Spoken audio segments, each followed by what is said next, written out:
Hello everybody, Moarhammer here, and I've got another battle report for you. And this is the final game, Game 5 from the Age of Sigmar Grand Tournament Heat 3. And this was probably my favourite game of the entire weekend. It was a really, really good game against a stunning army. So it's my Demons of Tzeentch against a mixed death army. So really good fun. I'll get right into it. So here is a picture of deployment. And it's an undead pirate themed army. How cool is that? His army actually was up for a painting nomination. So one of the 6 armies from the entire event that was thought to be good enough to get one of those. And mine wasn't, because mine isn't that well painted. Well, as in not as well painted as his was, so there's that. So, on my side, starting on the far left, I've got my Burning Chariots, then I've got Pink Horrors, my Screamers, my Gaunt Summoner. To the right of that, I've got my another unit of Pink Horrors, my Blue Scribes and Herald on Burning Chariot. Then I've got my Lord of Change, 10 more Horrors, and my Exalted Flamer. And I wasn't really sure how I was going to go about this game. I was just going to kind of hope he would come at me. I was going to pick up his units, and that would be that. We were playing Gifts from the Heavens. So I don't know where the objective was going to land yet. I was going to sit back a little bit, wait until I know where his was going. I was hoping his would turn up on the left-hand side. My army is much faster than his, so I can get over there. And I was hoping mine would come there as well, because he's bunkered up on the right-hand side. And I was hoping it would not come down on the right-hand side, because that's where that massive unit of zombies was. And that was a bit scary. So, on his side, he's got that thing on the left with that big kind of swirly, cannony thing. That is a Mortis Engine. Yeah, Mortis Engine, that's right. Then in front of that, he's got a Crypt Horror the Crypt Horror Courtier, whatever they're called, the Fletcher Court's big guy, not the Ghoul King, but the bigger one, without wings. Then he's got Crypt Horrors in front of him, so the one that goes along with them. I don't know. Then the guy behind, there's a Zombie Dragon, so it's a Vampire Lord on Zombie Dragon. Then he's got a Tomb Banshees, Necromancer sitting behind them. 6 Spirit Hosts, 20 zombies.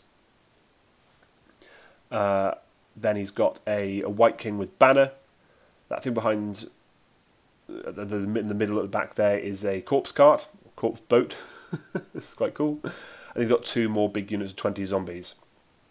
On the right of that, you've got that massive big ship. That was just a terrain piece. That wasn't a model, unfortunately. So that was just going to be kind of sitting there, looking cool. So, because I'd finished deploying first, I do give him the first turn, which makes sense. And he comes forward with some of his stuff. All his zombies kind of sit back because he doesn't really want to commit them yet. Same thing with his Vampire Dragon. His Zombie Dragon, sorry, he didn't want to commit that too early on. Everything else comes forward. He doesn't really have a whole lot of shooting, if any, so he jumps straight into my turn. And I decided that one of the things I want to deal with is the Mortis Engine. It's got that big bubble of healing and dealing damage of D3 mortal wounds, so I didn't really want to get caught up with that thing. So I want to take it down. So I swap over my Screamers for my Horrors, and I then fire them around the corner to 3 inches away from the Mortis Engine. I also swap over my Lord of Change for one of the units of Pink Horrors. So I've got my Horrors on my right hand side, the big stuff on the left hand side, and I start casting some spells. So I do pretty well. I knock a whole bunch of moves off the Mortis Engine, which is really, really nice. So Gaunt Summoner goes off on Balewind as per usual, tries to cast some spells, but he doesn't do very well actually. I think he fluffs his rolls a little bit. I do get Mystic Shield off and Shield of Fate on Lord of Change, or the Screamers even, I think, so it's not the worst. So, when I charge in with my Screamers, I roll a bit pants. I do a fair number of wounds to it. It's not a monster, unfortunately. I thought it was, but I am wrong. So, in he goes. I do a couple of wounds. No big deal. I don't quite manage to kill it. He's got like 1 or 2 wounds left, which is a bit sad. But I also managed to tie up the Crypt Horrors that were kind of sitting behind the house, which is really, really nice. Just so they can't get at me next turn. So, we go into initiative roll-off, and he wins it. So, yeah, not too bad. And he does commit a couple of things. So, like I said, his Crypt Horrors were at least tied up by the Screamers. His Spirit Hosts come forward, his zombies come forward a little bit, and his Vampire Dragon, or Vampire Lord on Zombie Dragon, comes forward as well to try and take out of the Screamers. And that was really, really what I was hoping for. If he commits him, puts him within 18 inches of one of my units, I can swap over my Lord of Change and take him out, which would be fantastic. Yeah, nothing really happens in that turn other than that. We go into the combat phase. His Vampire Zombie Dragon charges in and kills all of the Screamers. He just absolutely eviscerates them. And that's exactly what you might expect. And that being that, we go into my turn. Oh, I should have mentioned last turn, so his turn, the objective comes down the right-hand side, so straight in the middle of that massive unit of zombies. He joined them up as well, so they can join up units. We had a small discussion about if you can make the units bigger than their starting size. I think technically you can't, but we were both like, yeah, that's fine. I love it. I love a big unit of 40 zombies, so we were both fine with it. It's cool. Let's just go forward. So that was very entertaining. So we go into my turn. And like I said, he moved his zombie dragon within 18 inches of my burning chariot. So I swap over my Lord of Change and bam, I shoot the thing off, which is fantastic. I Tzeentch's Firestorm will get a couple of wounds. I Infernal Gateway get a couple of wounds. And then what ends up finishing is my Gaunt Summoner with a Bolt of Tzeentch, puts him straight through his head. And it explodes and kills him, which is fantastic. I really struggle with dealing with zombie lords and vampire dragons. You know, they've got the 3-up save, they've got the 5-up death save. It's giving it to all his guys, and they've got that chalice that can regenerate D6 wounds in one hero phase. So taking him from 0 to 60 in one turn, so to speak, was really, really good. So other than that, I kind of just moved some stuff around. My Herald is sitting in the middle. He's kind of just tying up what he needs to tie up. And I also summon an Exalted Flamer of Tzeentch on the right-hand side there. I decided to just use my summoning points there. They're going to be useful there for both putting firepower into the middle. I don't need a high volume of quality shots. I just need shots that can do a lot of damage, and Exalted Flamers can do a lot. And I've only got 120 points, so that's what they were doing there. And my objective came down in the middle tile, which was probably the worst tile for it to come down for me as well, so that wasn't too much of an issue. In the shooting phase, I end up shooting off almost all of the Spirit Hosts. I think I killed 5 of them. My Exalted Flame is just rolling out the box. My Gaunt Summoner shot them. All my Horrors shot them. They ignore Rend, but they've only got 4-up save. So, there's just volume of shots did the damage. And also, my Burning Chariot managed to shoot off the Mortis engine, which is fantastic. So that was really good to have that guy down as well. In the charge phase, I just put my Herald of Tzeentch into the Spirit Hosts. There's only one of them left. I was hoping, again, I've got a few attacks that I might be able to finish it off. Unfortunately, I don't. But that is what it is, so nothing happens there. So we go into his turn, and some stuff happens. He pushes his zombies further forward, and his Crypt Horrors come moving around the left-hand objective there. It was a bit worrying, because he had a few really good choices for charges there. He might be able to, if he was lucky, get onto my middle objective. So fortunately, he rolls like a 4 for his his charge roll, so he just goes into the Herald on Burning Chariot and smashes him in the head. So after that guy dies, we go into the initiative roll-off, and I win it, which is great. So basically, we're massing firepower in the right places here.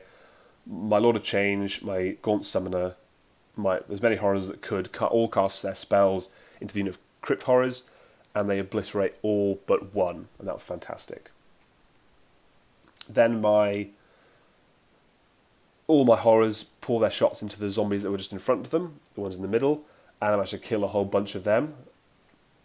And then my Exalted Flamers pour shots into the zombies in the far left, and they rolled out of the box. They end up torching about 15 zombies, which was fantastic, because those guys are not immune to Battle Shock. So that was ideal.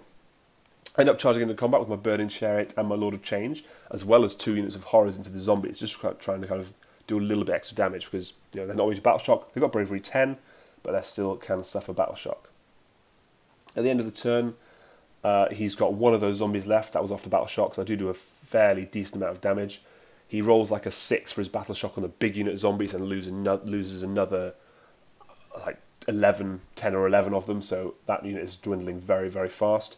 My Lord of Change manages to kill the remaining Crypt Horror, doesn't manage to do anything else. I put my attacks towards the Crypt Horror Courtier, but I only do a couple of wounds. So yep, so that guy was still alive, and there you have it.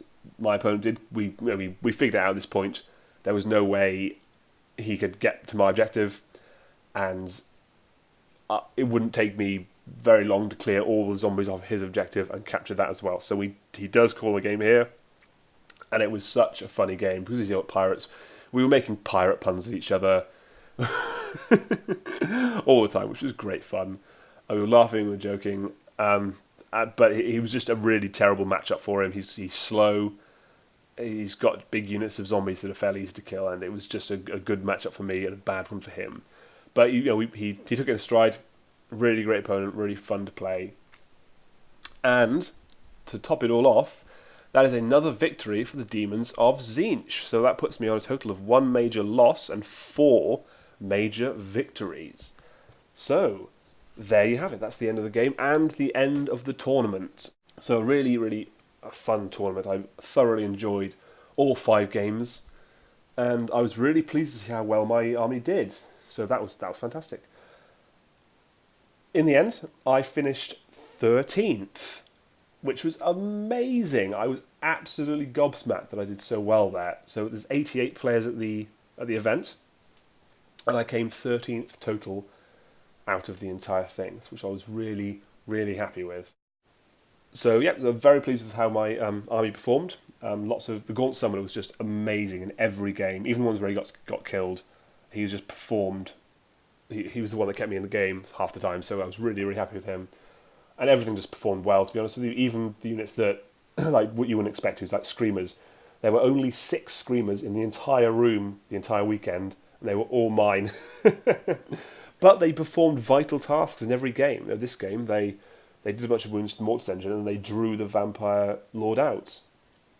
In my first game, they kind of tied up a bunch of Arcanauts and started tying up his lines. In the game against the Tzeentch army, they tied up his Lord of Change early game and sort of kept him back. They perform these really, really essential tasks all the time. So I really, really rate them as a unit, and because they're brilliant.